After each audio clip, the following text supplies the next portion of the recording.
Welcome to this discussion on climate finance for livestock development, Bridging the Gap, hosted by the Livestock Data for Decisions Network, also known as LD4D. I'm Vanessa Maydew. I'm the Communications and Knowledge Exchange Specialist for SEBI-Livestock, which facilitates LD4D. Just a few notes before we get started. We are recording this meeting, and we will publish the recording to our YouTube channel afterwards and send a link to everyone here. So don't worry about that. We have the chat.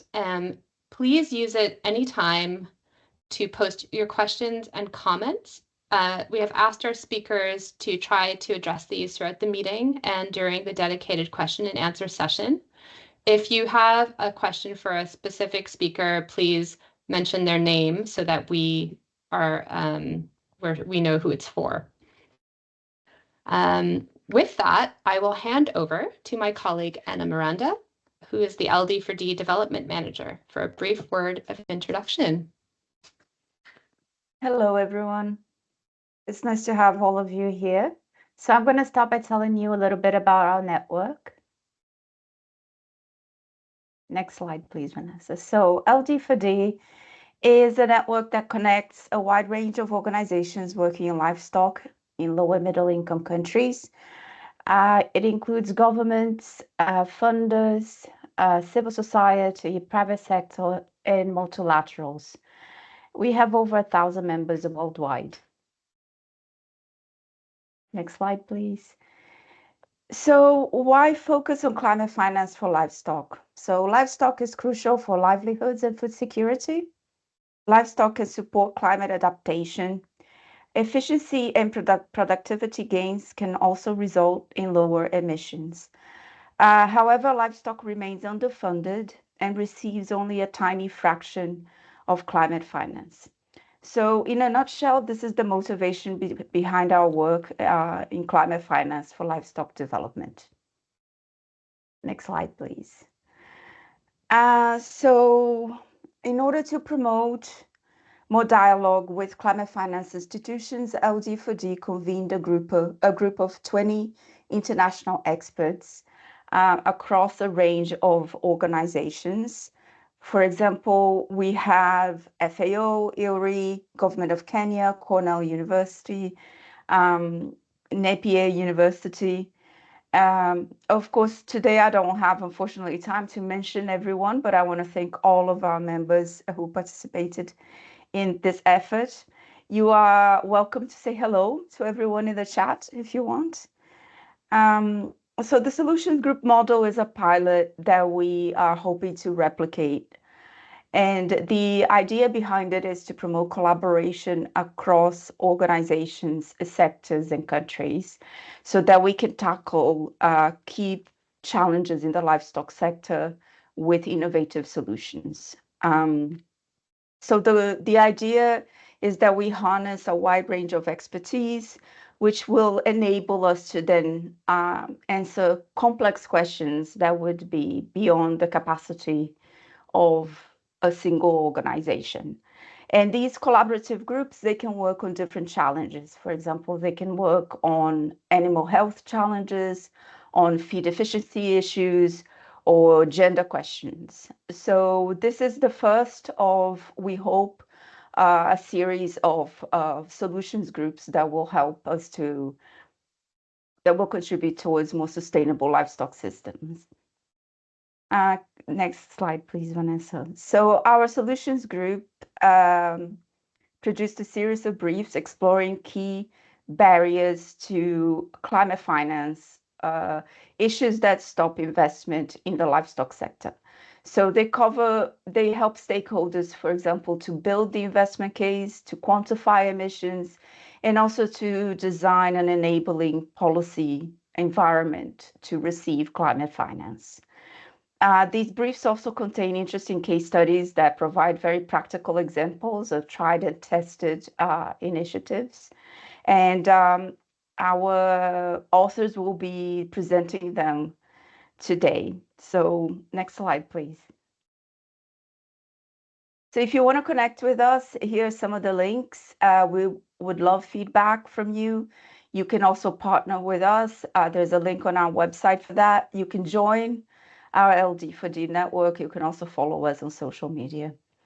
So thank you very much, everyone. I think I'll hand over to Vanessa now. Oops. Thanks, Anna. So we want this to be quite interactive. And so what we have done is set up a question that we'd like you to reflect on throughout the whole event as you listen to presentations and presenters and discussions. And the question is around what challenges need to be addressed to help countries access climate finance. So they may be technical barriers, they may be policy barriers, perhaps something else.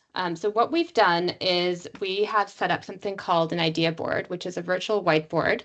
And I'm just going to share that with you so you can see it in real time. And Anna will put the link in the chat as well. So this is what it looks like. It's very, very simple. So if you want to, we have two columns here, technical challenges and policy challenges. And if you want to add a comment, you simply click on the green plus, type your comment, and then that's it. If someone else has posted a comment that you agree with, you can click like, and then that keeps track of that. You can also add to people's comments. So if they wrote something and you want to build on it, you can say, and, you know, a second comment. What we do ask is please don't delete anything that someone's written, and please don't delete a sticky note. I will delete this one because it's an example. So we encourage you to follow the link in the chat, keep that open in a separate window, and we'll remind you to come back and add to this board so that hopefully by the end we have a nice summary of some of the key persistent challenges and so forth. Okay, so with that, we will turn to the fun part of the session. So we're going to get some presentations, and I will pass, put this up. Okay, so we have a number of speakers who are all authors of the new evidence briefs on climate finance for livestock development here today. So if the speakers can please turn their cameras on. And we will get right into it. So our first topic is on building compelling investment cases for livestock sector initiatives. And speaking to that topic will be Andrew Bisson, Senior Livestock Advisor for the Bureau for Resilience, Environment and Food Securities at USAID, and he's also the chair of the LD4D Steering Committee. Over to you, Andrew. Thank you very much, Vanessa, and hello, everybody. It's my great pleasure to introduce to you this first of the set of three briefs, the climate investment case for the livestock sector. So the brief was developed by a team of livestock and finance experts. We felt it was important to engage both sectors to capture the best analysis and insights and gain a combination of different perspectives and experiences from the demand and the supply sides of livestock financing. So I'd like to share with you a few of the key messages, give you an insight into the thinking from the group behind those messages, and then a little bit to finish on how we may use the briefs to advance the case. So first of all, the key messages. If we could pull up the next slide, up to 1 billion people depend on the livestock sector for their livelihoods and their food security. The impacts of a warming world directly threaten those livelihoods, be that from drought, flood, animal disease, or excessive heat. At the same time, demand for livestock products in the lower income countries is experiencing strong growth, building economies, empowering women, improving nutritional outcomes. So this growth represents an investment opportunity, but it's also a threat. The livestock sector brings benefits, but also environmental challenges. The good news is that there is already a suite of practical, proven solutions to many of these environmental challenges. Innovative technologies, good agronomic practices, smart policy options, efficiencies in the supply chain. But these require investment if they're to have impact, to support a shift, a transformation to more sustainable, productive, and more resilient livestock systems. To date, investments in the livestock sector have lagged behind the sector's socio-economic contribution and the need to support both climate adaptation and mitigation.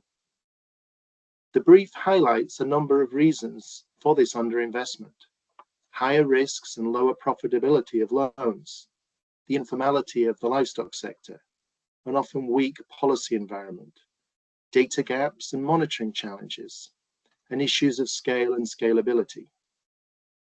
The brief delves into these barriers, as well as identifying some solutions to overcome them. Although investment is not the only challenge for the livestock sector, it's certainly a core issue if we are to ensure that the livestock sector doesn't just grow, but that the growth is high quality growth, capable of delivering development benefits and addressing environmental concerns. Greater investment can raise productivity, help adapt to climate change, curb land use change, halt deforestation, protect soils and biodiversity, bend emission curves, and reduce greenhouse gases. Just as there are livestock sector technical solutions, there is a suite of solutions on the financing side. Innovative approaches such as blended finance models, the integration of insurance products, the provision of technical assistance to reduce risks to farmers, enterprises, and financing institutions, mechanisms to transfer those risks, the creation of incentives to stimulate targeted lending, policies and regulations that improve business and investment environment, and investments in producer groups, cooperatives, and aggregators. A number of these different approaches are described in the 3 case studies that are linked to this brief. So to conclude, the 7 pages of this brief are, I hope, a worthwhile and informative read. But alone, those 7 pages can't solve the livestock climate finance challenge. How these briefs are used, the actions they stimulate, and what happens next will be key. We hope that this set of briefs can serve as tools to bring livestock and climate finance experts together, as this webinar is doing, to start conversations, prompt questions, probe deeper on the barriers faced, and unlock opportunities for effective climate action. The livestock sector can be part of the climate solution, but this will require collaboration between livestock, planning, and finance sectors to co-develop smart, strategic investments, intentionally place livestock sector development onto a sustainable growth trajectory. Thank you for listening and for your interest. I hope that you enjoy reading the briefs and that it gives you something to work with. Back to you, Vanessa. Thanks so much for that overview, Andrew. If people have questions for Andrew or for the team behind this brief, please do put them in the chat and we will try to address them.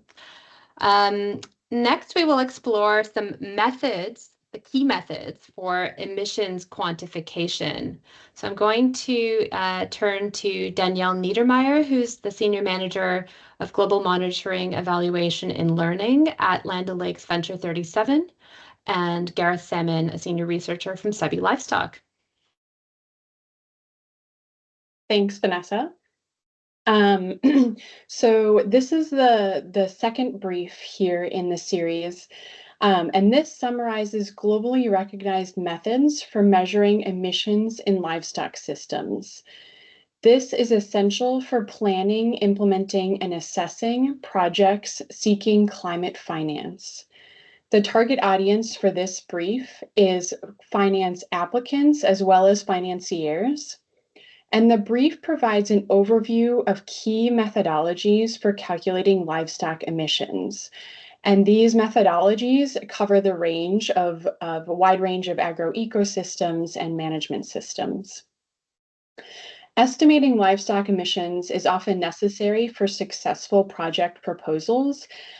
So it's really important for both applicants to understand these options as well as for the financiers to understand the methodologies behind these estimations of emissions. Over to you, Gareth. Thank you. So next slide, please. Yeah, thank you. The estimating emissions brief, we dug into some key messages and wanted to kind of introduce potentially non-experts to what can be a confusing and expert area, the calculation of emissions. So we talked about the IPCC science-led methodologies that are behind the majority, if not all, of modelling efforts for livestock emissions, and how they are, as I've said, science-based, and how they are updated regularly as knowledge and science improves, and how that means also there is consistency across different sectors with the core methodologies of how emissions are estimated. Then within that, we started to talk about some of the terminology that people will be coming across when they come into this world. So when we talk about tier 1 calculations and tier 2 calculations, what is meant by that? Tier 1 being the simplest of the calculation methods, which is not so data heavy requirements. Livestock populations and then some standard emission factors are used to kind of give you an order of magnitude of emissions. But if you or a user of the results wants to know more about the change in emissions due to a change in management or a change in practices, tier 2 has to be done, and that's a more involved calculation, more data requirements, but it gives you the granularity to be able to see a change in emissions, which is largely what will be needed to qualify for climate finance. Then we explained a little bit, again, a bit more this terminology, what is meant by emission factors, the words, what do they mean, and what do they equate or stand for. So behind these emission factors, they're kind of a standard numbers that go into formulas to cover the science, not behind it. But we talk a bit more about that in the brief. Then we talk about the key data requirements that are needed for these methodologies and look at specific data requirements for different species or different scenarios that someone's looking to model, and what might be important to really have really good, really relevant data on, and where assumptions can be made if data is limited or the budget to get the data is limited. We then talk about the different scopes of analysis and the importance of life cycle assessment, where we look across the whole value chain related to livestock production so that we aren't missing emissions or shifting emissions to other places in the value chain. Within that as well, we also mentioned that there could be scenarios or situations where your scope of analysis can be much more narrow, but as long as it's understood that the scope is narrow and what you are looking at, what you are interested in, is clear. Then we touch lastly on interpreting the results of these models and talk about things like natural variability and uncertainty with modeled results, and how, if someone is modeling, how to kind of tackle those challenges and communicate that variability and uncertainty to someone who is to use the modeled results to make a decision. And there are ways of doing that effectively and with transparency. So we hope that the brief will improve the confidence within financiers and people applying for the finance in the methodologies and calculations that are behind estimations, improvement in doing them, and improvement in interpreting the results. So thank you very much. I think now I will pass over to Vanessa to introduce next. Thank you. Yes, thanks so much, Danielle and Gareth. And if people have questions, can be technical questions as well about emissions measurements, please do put them in the chat. A couple of the authors behind that brief are here and they'd be able to respond.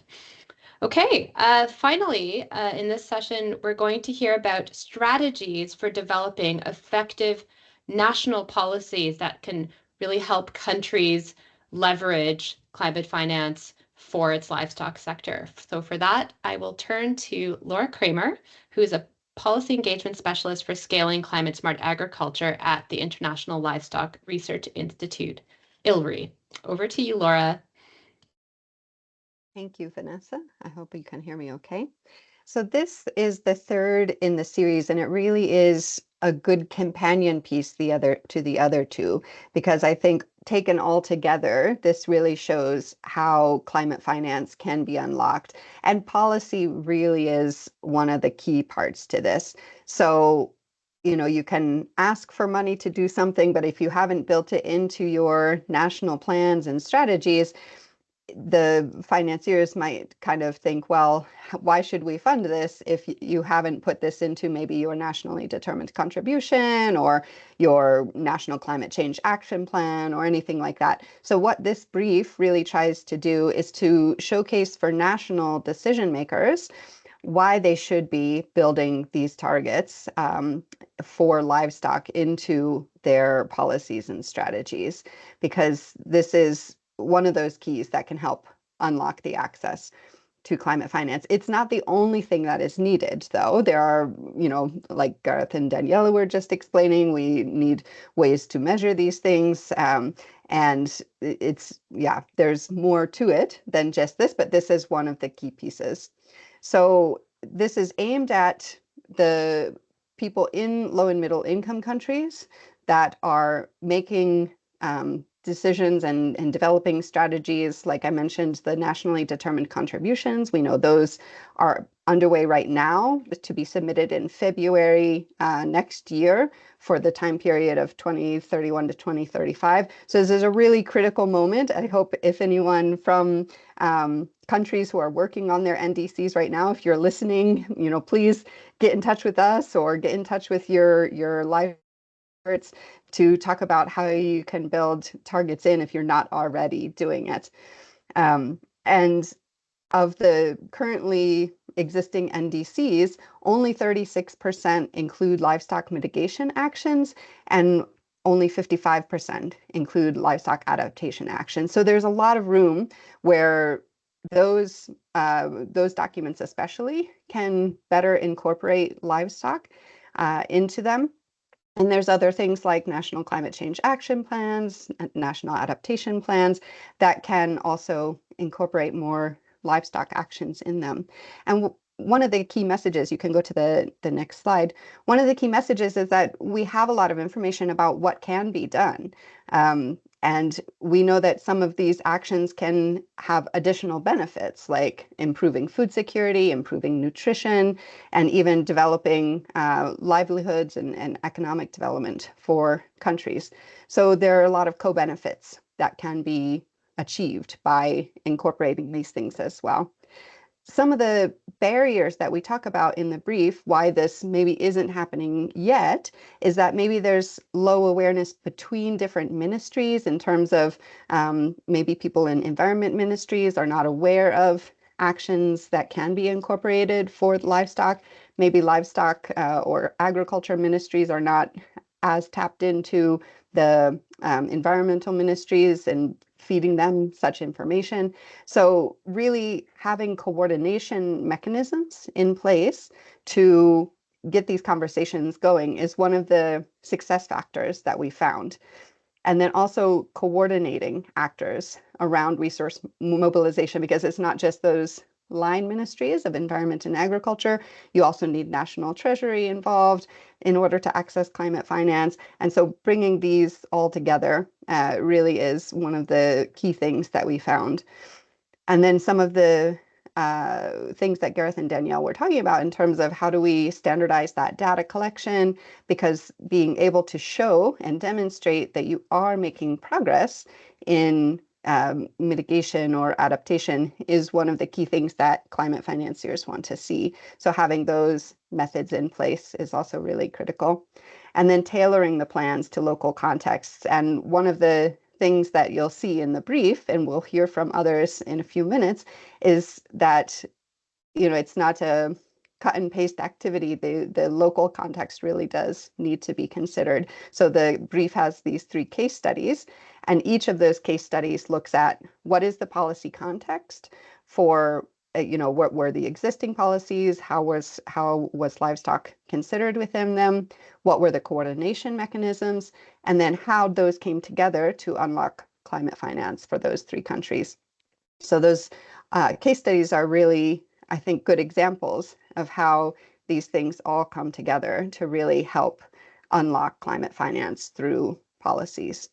So I don't want to preempt too much what the case studies will say, so I'll just end it there and hand it back to you, Vanessa. Thank you.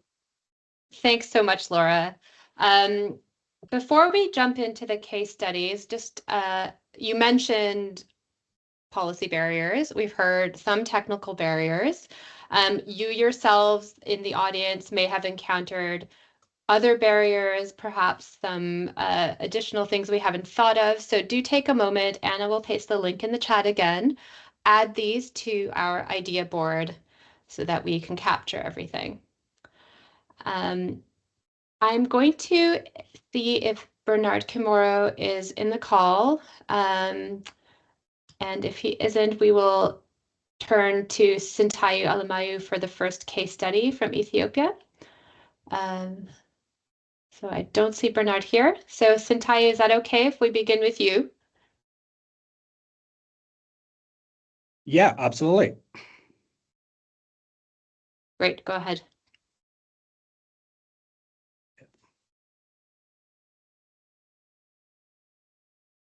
Okay, yeah, good afternoon, good evening for everyone. My name is Sintayehu Alemayehu. I work for Alliance Bioversity-CIAT. So I'll be discussing some case study that we developed for Ethiopian line of livestock sector and looking around climate financing and what are the enabling environment that has been already been placed in the country. So Ethiopia has one of the largest livestock population in the continent and also been believed to be placed on the fifth at the global level as well. So discussing about climate finance and livestock, I think this is the core country we believe should be, lining and aligning and discussing about it. So Ethiopia, due to climate impact, it's predicted to the GDP to drop by 10% by 2025 due to the climate impact. So this is primarily affecting the agricultural livestock sector. So to counter this, Ethiopia has adopted key policies that will tackle these challenges. So one of these is the Ethiopia Long-Term Low Emission and Climate Resilience Development Strategy, which goes from 2020 to 2015. So this is more of essential for mobilizing climate finance in the livestock sector. And this document outlines clearly a pathways to reduce emission and also build resilience through climate smart practices like sustainable grazing and improved feed management, among others.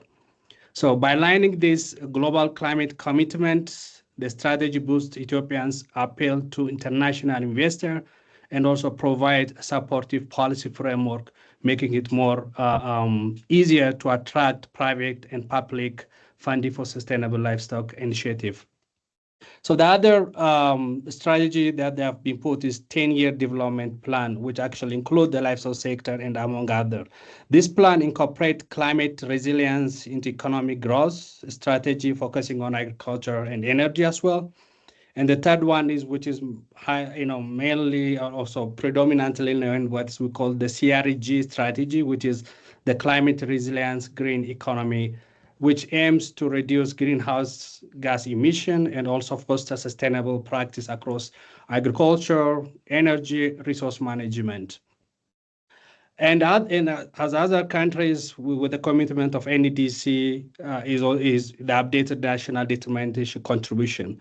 So this sets a target of reducing a livestock greenhouse gas emission by 7.6%, which is a set target by 2030, which also actually reflects the commitment of the government to climate smart livestock practices. So this is the more highly prioritized policy that has been placed within the livestock sector in Ethiopia. So the main focus area also incorporate around sustainable grazing management, which is reducing soil erosion, also looking around improved animal husbandry. This is basically enhancing productivity with sustainable practices. and also efficiency of feed management. So within this also, the government has prioritized a livestock value chain approach, which also contribute to the greenhouse gas reduction, which also ultimately benefit the economical perspective. Next slide. Good. So to unlock the climate financing, there are several initiatives that already ongoing, which Ethiopia has secured significant climate finance to enhance sustainability and resilience in its livestock sector, focusing on climate adaptation, mitigation, and economic growth. So there are several portfolios, particularly mega projects that are already ongoing, which is funded and mostly also loaned as a grant that the government is implementing. Among that, which I just use as a case study here, is the World Bank funding project with the Livestock and Fishery Development Project, which actually looks quite a lot on greenhouse gas emission as well, which is funded by World Bank, and it's around 176 million USD, which include, of course, the grant and the loan as well. So the purpose of this project is support the development of sustainable livestock and fishery, focusing on enhancing productivity and while also reducing environmental impact. It's my also understanding that during COP29, they will also be discussing around the impact, how the reduction in terms of the contribution of this project in greenhouse gas emission will be also discussed during COP 2019. So the second one is de-risking inclusive and value chain value enhancement called DRIVE project. Is also funded by the World Bank. It's around 124 million USD. It aims to reduce risk in livestock sector, promote inclusivity, increase value of livestock productivity, thereby by building resilience against climate impact. So in this DRIVE project, is the other innovative idea that has been incorporated is also de-risking and also bringing a private sector around insurance mechanisms. The third case study that we also put as a project is the IFAD World Bank funded project, which is called Lowland Livelihood Resilience Project. This has phase 1 and phase 2 project. It's one of the highest in terms of portfolio. It was the first funding goes 322 million. The second was 424 million USD, which will actually, the second phase has been approved, which will start. So this project focused purely on the lowland part of the country where high livestock population exists. Focus on improving resilience in Ethiopia lowland, enhance livelihood and adapt to climate change through diversified income source and sustainable resource uses. So this is also looking around enhancing climate adaptation, rangeland improvement, water resource improvement, and the private and public sector intervention as well.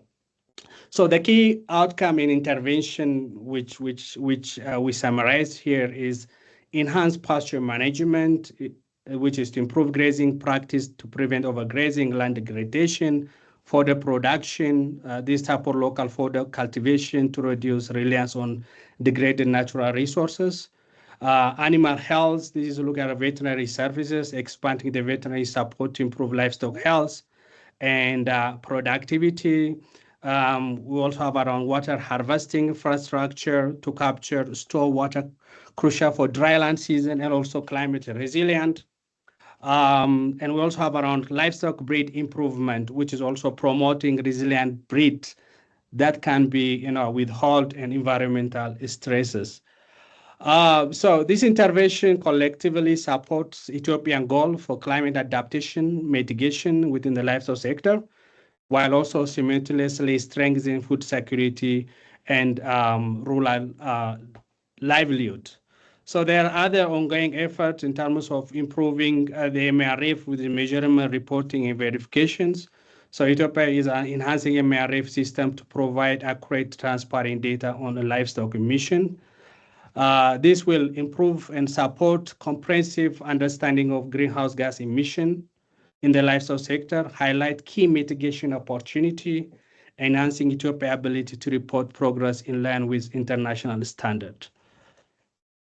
Back to you, Vanessa. Thank you so much. You've generated a lot of interest. There's quite a few questions in the chat, so those will keep you busy after this. But so sorry, we didn't introduce you properly. So I'll turn to Anna, who's going to introduce you properly, and then over to the next speaker. So thank you, Sintayehu. Sintayehu Alemayehu is the research team leader at the Alliance of Bioversity International and SEBI-Livestock, and a member of our Solutions Group. So our next speaker is Ricardo Gonzalez, who is a researcher also at the Alliance of Bioversity International and SEBI-Livestock. He will share a case study from Uruguay. Over to you, Ricardo. Thank you, Anna. Thank you for the opportunity, and it's a pleasure to be here today. So when we look at Uruguay, well, the livestock sector really stands out as the backbone of the economy. It contributes strongly and heavily to the GDP, jobs, and exports. And for example, agriculture alone makes up about around 70% of Uruguay's exports, with beef, for example, being a huge part of that. The sector isn't just an economic driver. It's vital to rural communities because it supports livelihoods and keep the countryside active and sustainable. But here is where it gets complicated.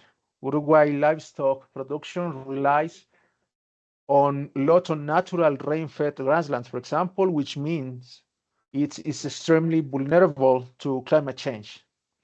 For example, we see more droughts and erratic, for example, weather patterns. The pastures there are implicitly at risk, which perhaps is affecting cattle health, production levels, and lastly, food security. So what is Uruguay doing about these issues? I think they are addressing this challenge by setting like clear targets to their national determined contribution under the Paris Agreement. Right now, the livestock sector contributes roughly 75% or less of Uruguay's greenhouse gas emissions. And these greenhouse gas emissions mainly come from methane in cattle. So to tackle this, Uruguay has committed to reducing emissions per kilogram of beef by around 32% from 1990 levels. And this is a major commitment, and for example, shows how seriously the country is taking its responsibility to balance sustainable livestock production with climate goals. Next slide, please. Now, how does Uruguay plan to meet like these kind of ambitious goals? So that's where the international collaboration and the climate finance come into play. With support from different organizations like the Global Environment Facility and the Climate and Clean Air Coalition, Uruguay has launched a key initiative called Ganadería y Clima Project. This project is about promoting like climate smart practices, things like optimized grazing, better livestock management, and creating robust systems to monitor greenhouse gas emissions. So what is really interesting here is like the level of collaboration involved. We have ministries, universities, and technical experts all working together, blending local insights with like global expertise. And the aim isn't just to reduce the emissions, but also to increase the productivity, support like biodiversity, and also build resilience, for example, against climate impacts. And I think this is a powerful example of how a strategic partnership and climate finance can make a real difference. In essence, Uruguay is showing how ambitious climate action can go like hand in hand with economic stability. And by investing in sustainable practice today, they are like setting up a resilient livestock sector, not for now, but for the future. or one that's ready to meet both national needs and, in addition to that, global climate commitments. Over, Vanessa, back to you. Thank you so Thank much, you. Ricardo. And yeah, great. Thank you, Anna. Lots of great comments and questions in the chat. So if you have specific questions about what Uruguay has done, put them in the chat. If you can tag Ricardo, then he can see those and respond. So just another reminder to add any challenges to our idea board. Anna's going to remind you of the link again in the chat. So what is blocking climate finance? What have you heard from Uruguay? What's happening in your own country? Please add to that board. Okay, I will then move over to the next session. So over to you, Anna, to introduce. We need to present Ethiopia. Oh, of course. Yes. Sorry, Kenya. Kenya. Yes, sorry about that. We almost forgot. Very important. Okay, Anna. So unfortunately, our Kenya presenter has had problems joining the call. So I'm going to ask Laura to please fill in. Thank you, Laura. No problem. Thanks for the opportunity, because I think it's a really good case to present alongside the others. So, just overall, as setting the scene, climate change is impacting Kenya at a rate of about 3 to 5% of the GDP annually. And a lot of this comes in the form of prolonged droughts that are becoming more frequent. We just had a drought that lasted several years. I think it is now over, but it was really difficult. I think probably in the millions of animals died, maybe across the whole Horn of Africa, but Kenya was hit especially hard. And then there's, when it does rain, the rain is more intense. So climate change is a big issue for the economy in general. So the country has set out, and just to let everybody know, I'm based in Kenya. I've lived here for 14 years. The country has set out several strategies related to climate smart agriculture, which have helped shape the investments that have come in. So there's overall a Vision 2030 that gives an economic development blueprint. And this focuses on several areas, including food and agricultural development, health, housing, things like that. But then more specifically for agriculture, we have the Kenya Climate Smart Agriculture Strategy, which was put together in 2017, and then an implementation framework for that, which followed in 2018. And those were each lasting for 10 years. And they really have shaped the investments that have come. And they have helped shape what was included in the NDC for 2020. So that NDC commits to reducing greenhouse gas emissions by 32% below business as usual. So projected out, looking at what it would have been and trying to get to 32% below that by 2030. And of course, agriculture is really key to this because a big portion of the greenhouse gas inventory relates to agriculture. The livestock sector specifically is contributing 33% of national emissions. So there's a lot of potential here to meet the NDC targets within the livestock sector.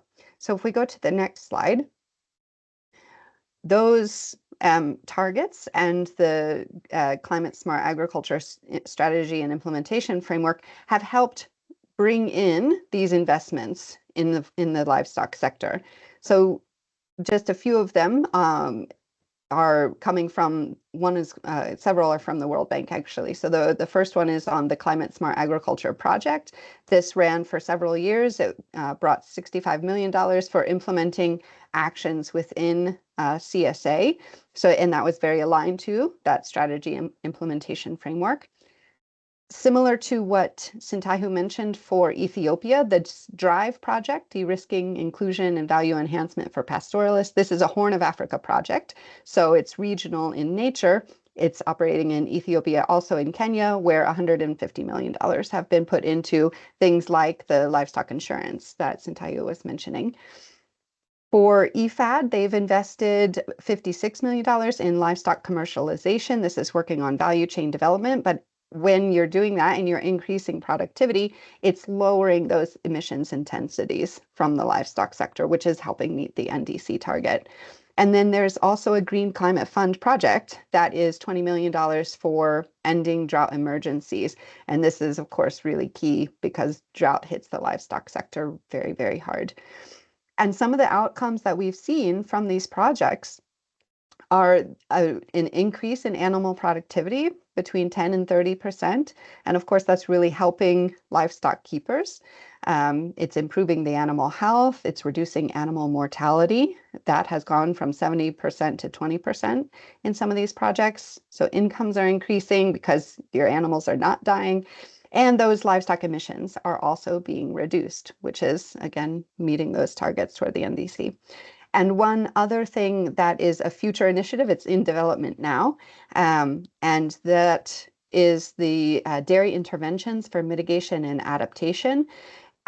This is an EFAD and GCF investment, and this grew out of a dairy NAMA. So Kenya had put together a nationally appropriate mitigation action plan for the dairy sector, and that has morphed into this DIMA investment that has the potential to reduce 20% of national mitigation. So, I think this is a really nice example of how that strategy for CSA has fed into the NDC and then has brought in these investments for the country. So I'll hand it back to you, Vanessa. Thank you. Thanks so much, Laura. And just to add that Laura was presenting on behalf of Bernard Kimoro from the government of Kenya, who is a member of our solutions group and contributed this case study, and he's very much involved in the policy development at the national level. Great, thank you. So now we will switch to the next session, which is our panel. So over to Anna to introduce that. Okay, so welcome to our panelists. We have a very interesting panel today. I'm going to start by introducing our moderator, Claudia Mellin-McLeod, who is Director of Future Horizons Institute. I would also like to introduce Anup Jagwani, who is the Global Head of Agribusiness and Forestry for the International Finance Corporation. Bruno Brasil, who is Director of Sustainable Production and Irrigation in the Ministry of Agriculture and Livestock, Government of Brazil.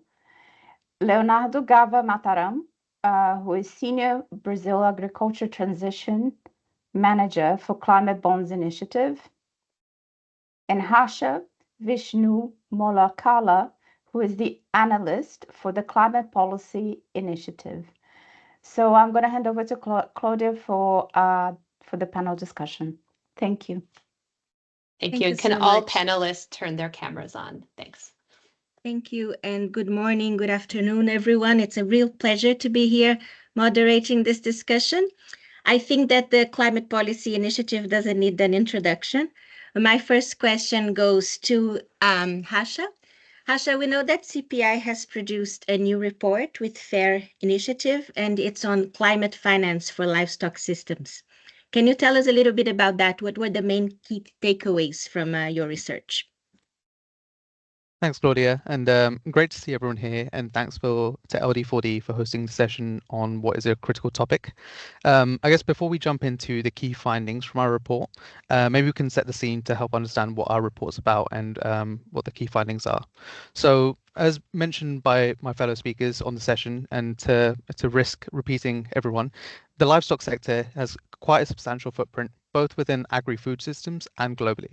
It occupies 77% of agricultural land and supports a billion people globally. But at the same time, intensive production practices are quite common in the sector and can be detrimental on multiple fronts. So these practices are a major driver of environmental degradation.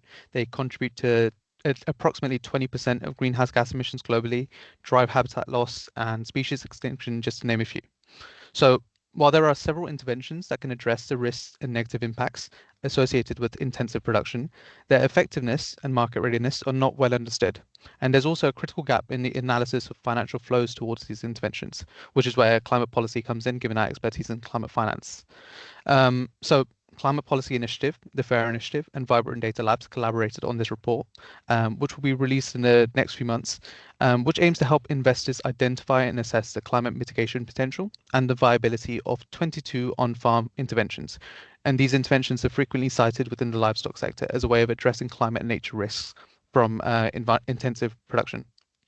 In the analysis, we referred to the planetary boundaries framework to evaluate the impact of interventions across both climate and nature thresholds, and also map public and private financial flows to these interventions to understand how the current financial landscape needs to develop to support livestock practices that are sustainable. A quick overview of the interventions we looked at. These can be broadly categorized into two groups, nature-based and technology-based.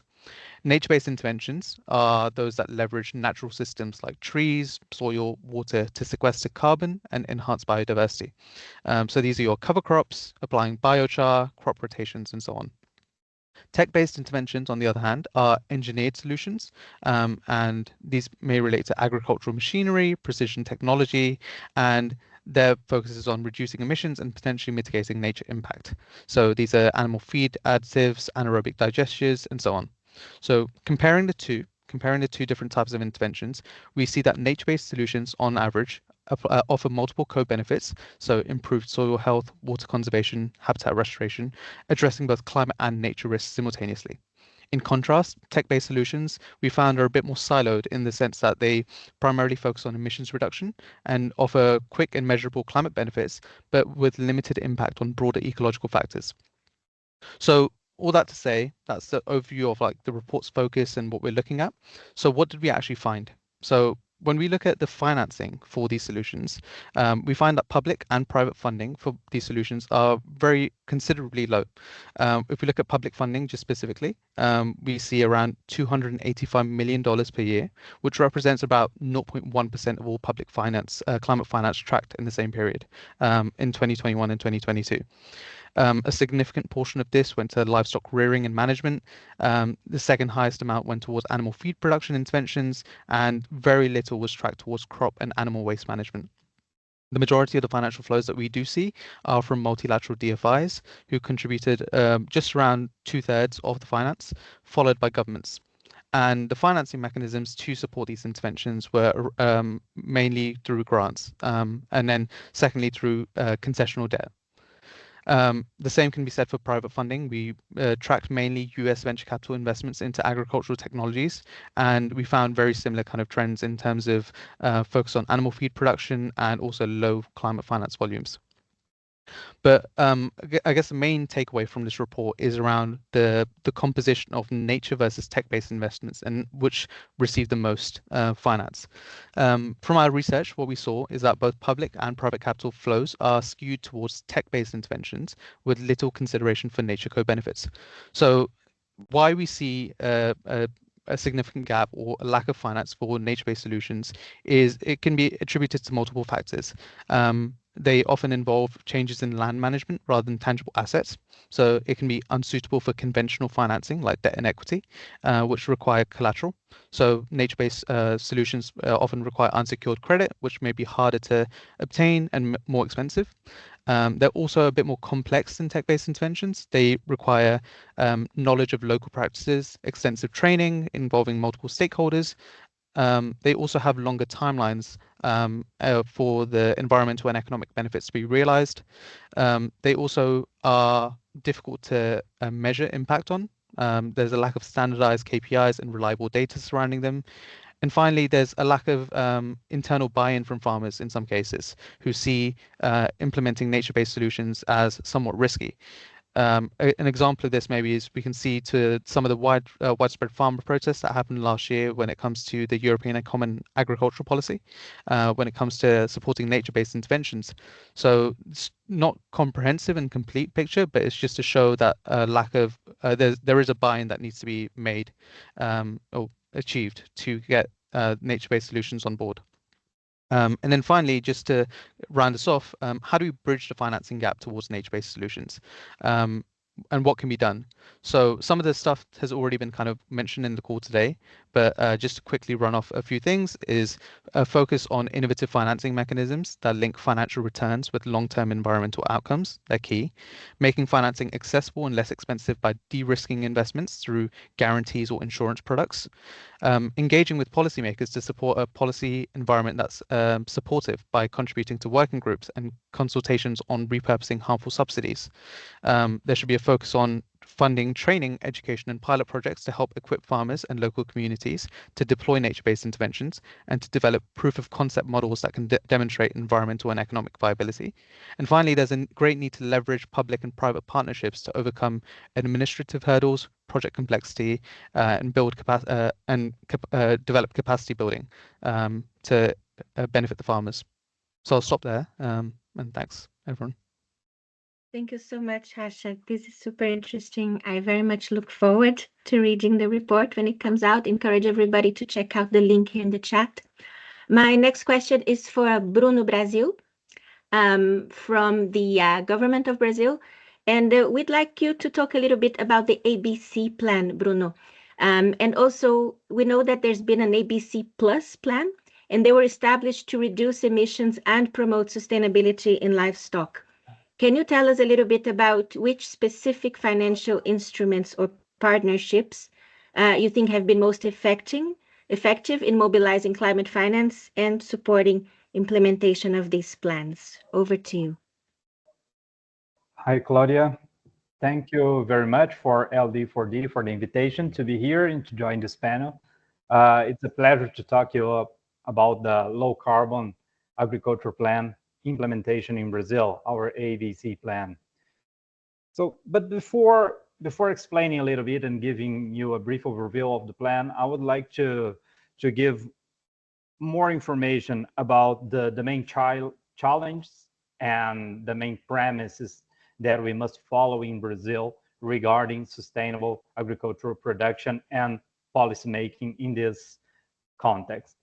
Brazil is the largest net exporter of agricultural goods globally, and is also the country also bears the largest tropical forest coverage globally. So the main challenge that we have by deploying sustainable public policies in Brazil is to preserve native vegetation while increasing agricultural production to ensure present and future food security.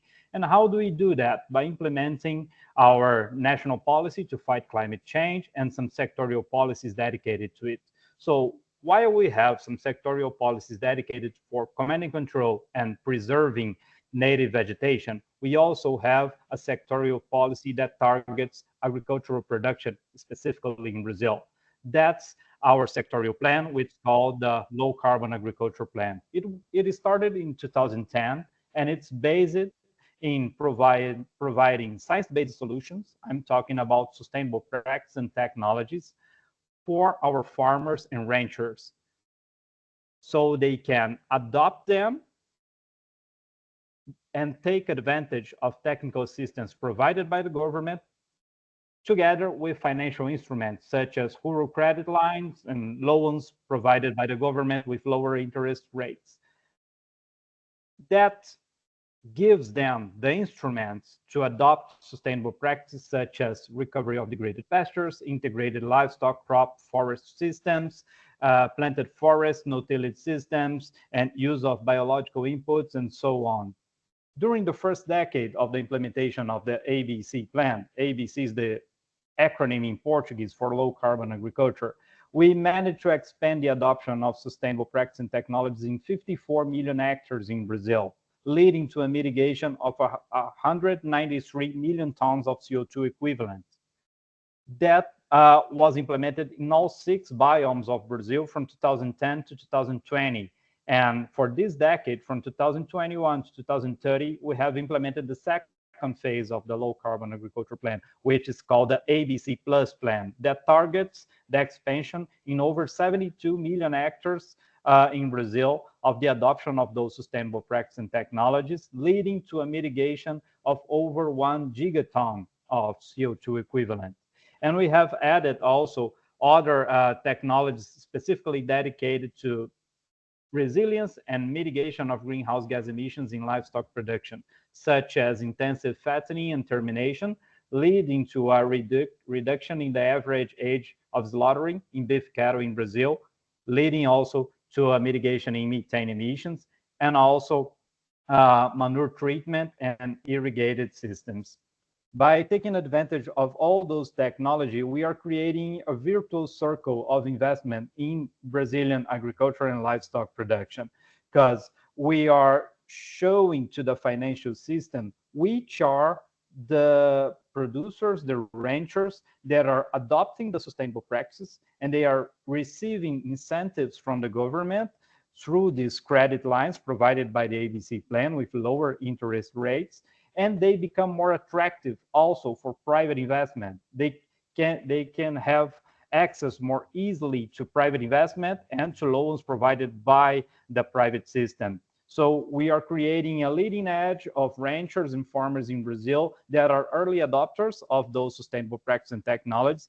And since those sustainable practices and technologies, they lead to increasing productivity, reduction in costs of production, and also add value to some residues, they are more profitable. Thereby, they can also have access to other rounds of loans and access to credit lines. And currently, we are developing together with the Ministry of Finance in Brazil also a blended finance mechanism that's called EcoInvest, and takes advantage of our National Climate Change Fund, attracting international private investment together with investment by the Brazilian government to provide, to create a blended finance for new credit lines dedicated exclusively for the recovery of degraded pastures and areas in Brazil, so they can be more productive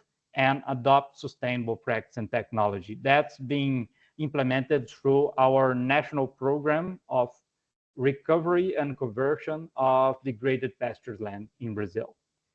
Thank you, Claudia. Thank you so much, Bruno. So we also have with us Leonardo Gavaram. Leonardo is from the Climate Bonds Initiative. Leonardo, can you tell us a bit about what the climate bond standard and the certification scheme can do to help attract investment for agri-food systems, and also perhaps give us an overview of what the standard and the scheme are for those who are not familiar? Sure, Claudia. First of all, it's a pleasure to be here. Thanks for the invitation, Vanessa, Anna. It's good if I first explain a little bit about climate bonds and what we do, then we get into the standard and how we can use the standard to attract investments. Okay, so the Climate Bonds Initiative is an international organization with the goal of mobilizing mainly the debt market, capital markets for climate action. Okay, and we say that we are an investor-driven organization. So what I'm bringing here today is the investor perspective to things. So what we do basically is to develop standards and implement standards that would reduce the risk of greenwashing to investors. We develop criteria and taxonomy that would show the right pathways, for example, for methane abatement, for climate change mitigation, for adaptation and resilience in many different sectors, agriculture and livestock being one of them. Okay. And as you guys know, and it has been mentioned before by Harsha, by Handru in this webinar, risk is one of the main barriers for investments in the sector. Okay, and I would say that there are two different types of risks in the sector. Basically, the first is the risk of the investment itself. We are talking about agriculture. We are talking about livestock. So there is a risk. Risk for agriculture is something that will always exist, okay? So there is a risk. Some of the risks are not suitable for mitigation. The risks are out there. And especially, we're talking about projects in low to middle income countries. So the risks go even higher, which is okay. I mean, this risk, but we need to acknowledge this is a risk. So the first step before talking about the climate bond standards, before going into certification and this kind of thing, this is the first risk we need to address. Okay, so Bruno just mentioned EcoInvest. We need this kind of strategy to reduce this kind of risk. So we need first loss facilities. We need blended finance. We need green guarantees. We need currency fluctuation hedge strategies. We need all kinds of strategies to reduce the risk of the investment itself, the financial risk for the investment, for the investor. But then it comes the second risk, the risk of greenwashing. So investors are very aware of where they're putting their monies, and they have reputational risks, and greenwashing is one of the major risks. So what we do is we develop standards, and we have the certification scheme to put labels on this kind of issuances, debt issuance, or even loans, or any kind of financial facility or structure that would show to the investor that that project is actually having an impact, that project is actually 1.5 aligned, it's aligned to the Paris Agreement targets. So inside the standards, what we need and what we develop are, for example, talking about methane for livestock, methane abatement pathways that show that the finance is being directed into projects, assets, and activities that are aligned to that methane abatement pathway. In addition to the climate bonds standard, the climate bond standard is mainly used to certify use of proceeds instruments like green bonds, or even sustainability-linked debt, like sustainability-linked bonds and sustainability-linked loans, but could also be used to certify assets and entities in the agri-food sector. But other than that, what we need as well are local regional taxonomies that show what actually these pathways are in different jurisdictions. You know that Brazil right now is developing their sustainable taxonomy, and it's putting a lot of focus on livestock and agriculture. And we have other taxonomies in the region that deal with agriculture as well. But in those taxonomies, we need to start to, go beyond that high-level overview on methane pathways for livestock. Because we have the science, we just need to implement the science and to translate the science to the financial sector, so investors can be sure that when they are putting their money in this kind of thing, they're not incurring any kind of greenwashing. And this is what we bring to the market. We bring this benchmark, the science-based benchmark for finance and for investors, and we try to influence this process of sustainable taxonomies regionally to enhance their awareness and to bring better guidelines for investors regionally. And so this is a little bit how we try to implement our standards to enhance awareness in the region and globally. Thank you so much, Leonardo. We also have with us today the International Finance Corporation, IFC, and I would like to post a question to Anup. Anup, could you please tell us some examples, success stories where IFC investment has driven positive environmental and social outcomes? And the IFC is one of the key financiers for many of the countries that are represented here today, and also probably many others. So what can you tell us in terms of positive examples of finance? Thank you, Claudia. And great to listen to the people before me, Leonardo, Bruno, Harsha, and others, and of course the presentations, which fit so well with our mandate. So for those of you who don't know IFC, you saw in the earlier presentation that the World Bank provided financing in the Ethiopian context or the Kenyan context. We are part of the World Bank, but we work exclusively with the private sector. So IFC works with the same mandate as the World Bank, but providing financing to private companies. And I see my colleague has put a couple of examples in the chat of what we do. Essentially, IFC provides financing. So we have over $1 billion of exposure in the livestock sector. And I personally have been involved in the space for over 20 years. We of course, see the interconnection between poverty, given that 1.3 billion people are associated with livestock and depend on livestock.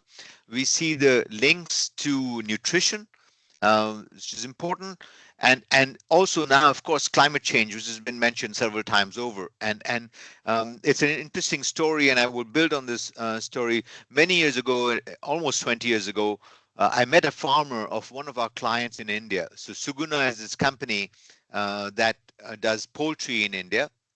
They have an outgrower model. And they've when I visited this farmer, essentially they were one of the first outgrowers for Suguna. And they talked about how the crops that they were planting were impacted by climate change. Even at that time, the droughts had impacted them, and they had switched to rearing birds so that they can get a more stable income. And here was this company that was giving them the feeds, the inputs, and the guidance of how to raise these chickens, and also offtake that from them at a later stage. So it was a clear example to me, looking back even during that period, that a company that we supported, and in this case, we provided them financing. It was a convertible loan, and then we did a subsequent transaction with them, was essentially to help them expand their operations, and provide inputs, guidance to these smallholder farmers that produce the chicken. So we as IFC, help to achieve the sort of integrated goals that we have in this space, between development, climate change, and poverty alleviation, and nutrition. Many of you know about nutrition challenges, right? The level of malnutrition that exists. We know that animal protein is one of the key sources of the amino acids that we look for, the 20 different amino acids, and that profile often, despite the various discussions, is hard to find only in plant-based protein, and the availability of that. But the paradox is, much as the consumption of animal protein, meat, dairy, etc., is much higher in the developed markets, the footprint in the emerging markets is very strong, and that's boils down to productivity increases. And that's what we focus on when we work with our clients. That's what we're looking for. When I look at the chart that shows how business as usual can take us from 6 billion to 9 billion in emissions, under the regular circumstances, and you look at all the approaches to reduce those emissions, productivity is the largest one in that. Productivity increases are the ones that are likely to contribute the highest number of reductions. So that's what we focus on when we work with our clients. And so there's another example we have in the African context, which I want to just touch on. Is a company called Pearl Dairy. So almost 11 years ago, we did our first transaction with them. It's a greenfield transaction, so higher risk, and that's why we leverage blended finance. We have a program called the Global Agricultural Food Security Program that helps us tap into blended resources that we can support smallholders and agribusiness. And so this company is essentially buying from 25,000 smallholder farmers. It's buying the milk input and then processing that, and then selling that milk in those underserved areas where you normally have to import milk. So they've basically taken the existing pastoral system and integrated that with the processing plant, and then are providing this to others. And in the process, what they've also done is, and there was very interesting stories from the owners and managers of how they've helped increase incomes by 40% plus in these instances for these farmers by improving productivity by almost 60%.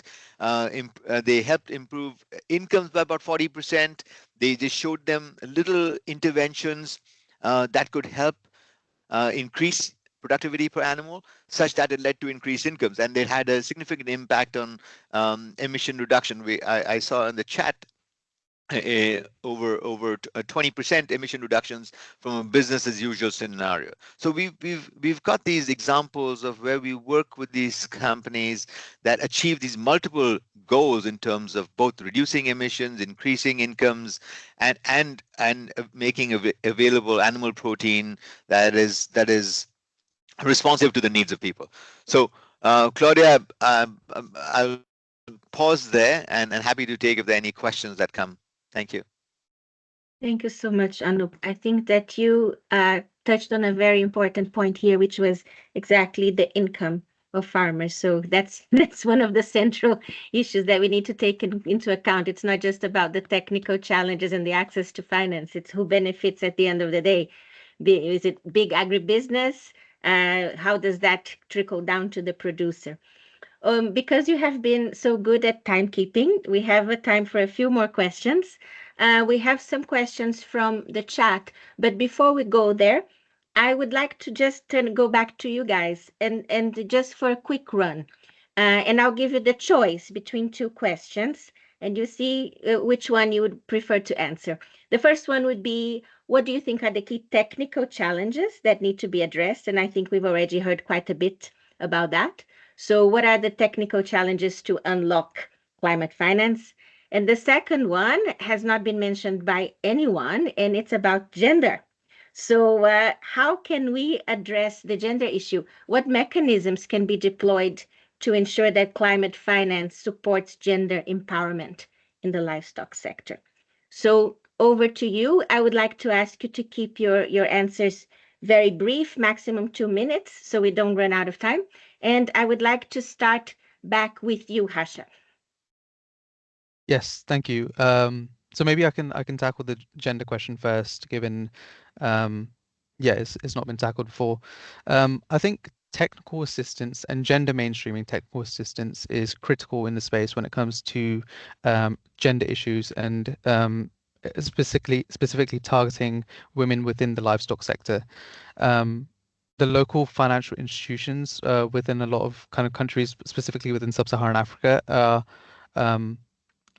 may not target specific kind of gender norms and gender specific issues that might be needed to be addressed to unlock financing. So what I mean by that is in some cases there are cultural norms and social norms that unfortunately bias lending practices towards men within the livestock sector, and supporting these financial institutions through increasing the number of female loan officers or increasing the number of financial materials that help women who have low to little literacy skills to understand the terms of a loan could be very interesting and important to unlock financing that can support climate smart agricultural practices.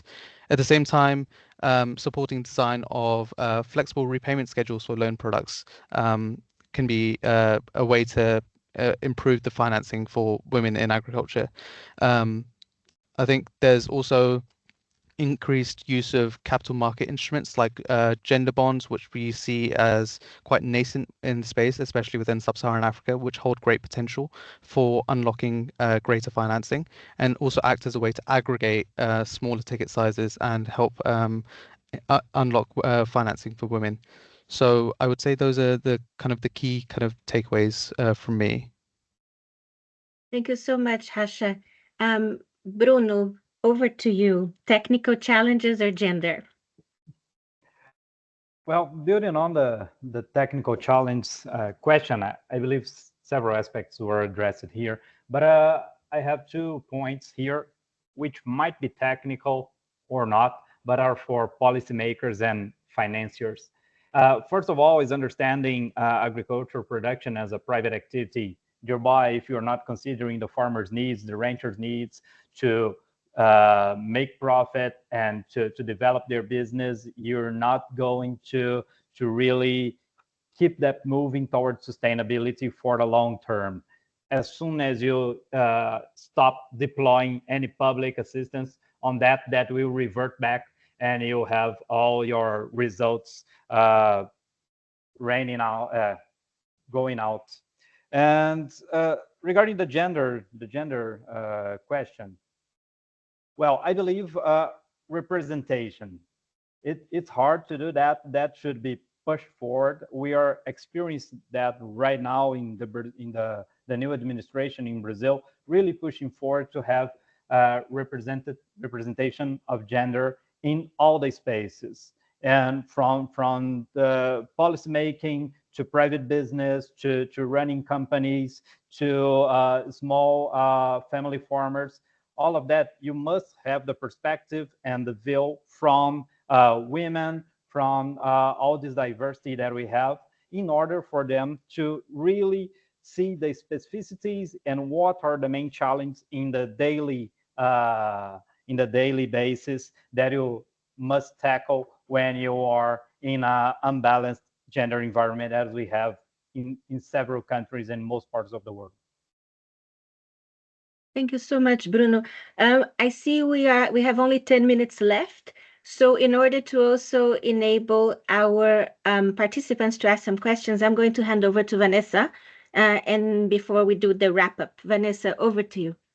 Thank you so much. There's been an amazing amount of conversation in the chat. I'm really impressed at everyone's multitasking skills.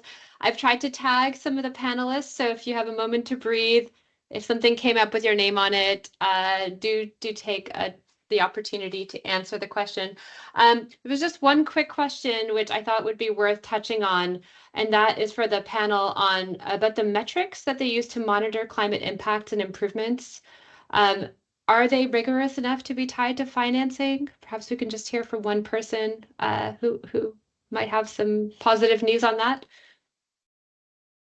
I can bring some updates on this one, because this is actually what I was going to use for the technical question, because one of the main issues right now is how you do the monitoring actually of those financial instruments. So what kind of metrics do you include into those standards? And from experience, and I have an academic background, so I try to be very precise on things. I like to work with data. I like to work with a lot of information, with a lot of numbers. LD4D is here, and they work along those lines. But sometimes we have to take a more holistic approach on things when you are talking to finance, especially when we are talking about like smaller projects, low-income countries, medium-income countries. So we need to take a holistic approach. We need to find things that we can monitor remotely, because if we need to measure everything on site, it's impossible, okay, especially for agriculture. And I come from a country that's huge. I'm Brazilian. If we are to measure everything on site, we are not going anywhere. So we need to prioritize indicators. I'm not going to go into the indicators because we don't have the time for that. And I invite you guys to look at our criteria in order to do so. But we need to prioritize remote assessment of those financial instruments and of the impact of those financial instruments. Thanks, Leonardo. Unfortunately, that brings us to the end of our panel discussion, but I think this was the start of an amazing conversation that we will hopefully be able to keep on after the event. So stay tuned about that. I'll pass to Anna, who will lead us into our last two points for the day. Yeah, I would just like to thank the panel very much for your time and your effort. It's been really, really interesting. And we appreciate it, and we hope to continue this conversation. As Vanessa said, these briefs are a way to start a dialogue with financial institutions. We really would like to use this to promote more engagement between livestock organizations and investors. So our goal for the future is to continue to bring these stakeholders together, engage in dialogue, identify barriers, and co-produce solutions to address them. So stay tuned. We'll be in touch. Thank you very much to our presenters as well. Vanessa, do you have a few final words? Yeah, I had actually, we wanted to have a little final reflection from Claudia, who's been moderating and also listening to all the presentations. So I'd like to give her a few minutes to share her thoughts on the key things that have come out of this conversation so far. Thank you, Vanessa. I've been trying to take notes, multitask, as you said, and also listen and moderate. And I think for me, there have been three key takeaways. So we are in a period where there are gaps. There's two gaps in terms of access to credit. There are gaps in terms of de-risking. There's gaps in terms of access to technical assistance in low and middle income countries. But these are also opportunities, because we are now going into a period where countries are going to be revising their NDCs. In Belém next year in Brazil, countries will have the opportunity to present their revised nationally determined contributions, which can reposition this and help conduce funding to those who need it in the global south. So this is an opportunity. I think that Laura made also that point. Another interesting thing that I heard, both from Ethiopia, Uruguay, and also regarding Kenya, is that there's more and more, I see a coupling of adaptation and mitigation in the discourse. When I started to work in the climate scene about 15 years ago, you were labeled either a mitigation person or an adaptation person. And now you can see that more and more these things are getting interrelated. You need emission mitigation, of course, but you also need to avoid the drought for agriculture. So more and more programs we see are combining both mitigation and adaptation targets. This point was also made in terms of their natural-based solutions, solutions that can bring both nature and climate benefits.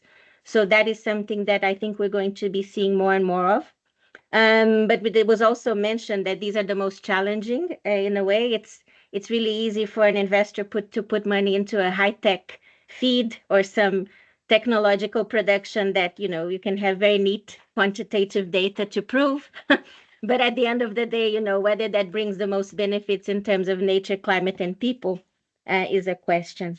And finally, I think it's also interesting to see that there are more and more private sector investors coming in. In the webinar, we didn't differentiate between multilateral financial institutions and private sector institutions. I think that Leonardo tried to bring in that. And from my experience in sustainable finance, what I see is that more and more private sector financiers are worried about greenwashing. So this is both, you know, a good point, because you're going to see more and more scrutiny from investors. And also, you know, it speaks to what exists in the market at the moment. Not everything is trustworthy. So there's really a case for more and more verification so that we can believe, I mean, so that these schemes can be more trustworthy.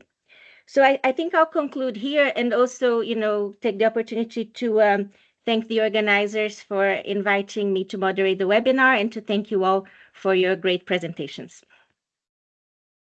Thank you, Claudia. Yeah, thank you so much.